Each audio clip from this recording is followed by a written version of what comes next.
Pushpa part 2 படம் release ஆனதுலேருந்து பெரிய பிரச்சனையா தான் போயிட்டு இருக்கு. தெலுங்கானா மாநிலத்துல இந்த பிரச்சனைய தெலுங்கானா காவல்துறை கைவிடுறதா தெரியல.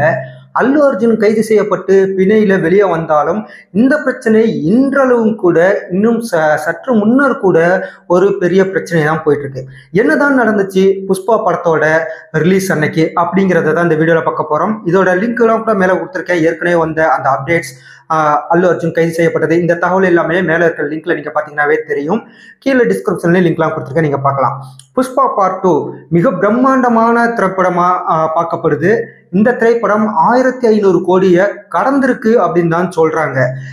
இதுவரை இந்திய சினிமாவில் இப்படி ஒரு வரவேற்பை எந்த ஒரு சினிமாவுக்கும் கிடைக்கல அப்படிங்கிறது எல்லாருக்குமே தெரியும். பாலிவுட்ல மட்டுமே இந்த திரைப்படம் 500 கோடியை கடந்து 10 நாள்லயே 500 கோடியை கடந்துருச்சு. சனி ஞாயிறுல மட்டுமே 100 கோடி ரூபாயை கடந்து கிட்டத்தட்ட 600 கோடியை மொத்த சம்பாதிச்ச 1500 கோடியில 600 கோடி பாதிக்கும், கிட்டத்தட்ட பாதிக்கும் மேல அதுல பாலிவுட்ல, அதாவது ஹிந்தில மட்டும்தான் இந்த படம் வசூலிச்சிருக்கு. அது இல்லாம தமிழ், தெலுங்கு, கன்னடம், மலையாளம் இப்படின்னு பல மொழிகள்ல படம் டப் செய்யப்பட்டு ரிலீஸ் செய்யப்பட்டிருந்துச்சு. பல மொழிகள்லையும் சேர்த்து 1500 கோடியை கடந்திருக்கு அப்படின்னு சொல்றாங்க. இதெல்லாம் ஒரு பக்கம் பெருமையா பார்க்கப்பட்டாலும் இதுல முக்கியமா ஒரு பிரச்சனை எங்க நடந்துச்சு அப்படின்னா, படத்தோட பிரீமியர் ஷோ படம் ரிலீஸ் ஆகிறதுக்கு முந்தின நாள் ஹைதராபாத்ல திரையிட்டாங்க. அப்போ அங்க இருக்கிற சந்தியா திரையரங்கம் அப்படிங்கிற ஒரு திரையரங்கத்துல திரையிடும் போது அந்த படத்தை பார்க்கறதுக்காக படத்தோட நாயகனான அல்லு அர்ஜுன், நாயகியான ராஷ்மிகா மந்தனா, அப்புறம் படக்குழுவினர் எல்லாரும் வந்திருந்தாங்க. மிகப்பெரிய அளவுல கூட்டம் அங்க கூடுச்சு. பிரீமியர் ஷோனா பொதுவாக என்ன பண்ணுவாங்க, ஒரு உச்ச நடிகர்கள், படத்தோட அந்த செய்தியாளர்கள், இந்த மாதிரி ஆளுங்களுக்கு எல்லாம் போட்டு காட்டுவாங்க. படத்துக்கு ரிவ்யூஸ் பாசிட்டிவா கொடுக்கணுங்கிறதுக்காக அந்த மாதிரிலாம் பண்ணுவாங்க.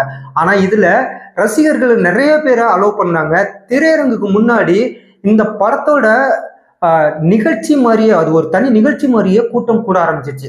ஆயிரக்கணக்கானரும் உள்ள குவிஞ்சதுனால அங்க கட்டுப்படுத்த முடியாம போலீஸார் தடியடி நடத்தினாங்க. இந்த தடியடியில கூட்ட நெரிசல் ஏற்பட்டுச்சு. இந்த கூட்ட நெரிசல்ல ஒரு குடும்பம், அதாவது ஹஸ்பண்ட், ஒய்ஃப், 2 குழந்தைங்க உட்பட 4 பேர் சேர்ந்து ஒரு குடும்பமா வந்திருந்தாங்க.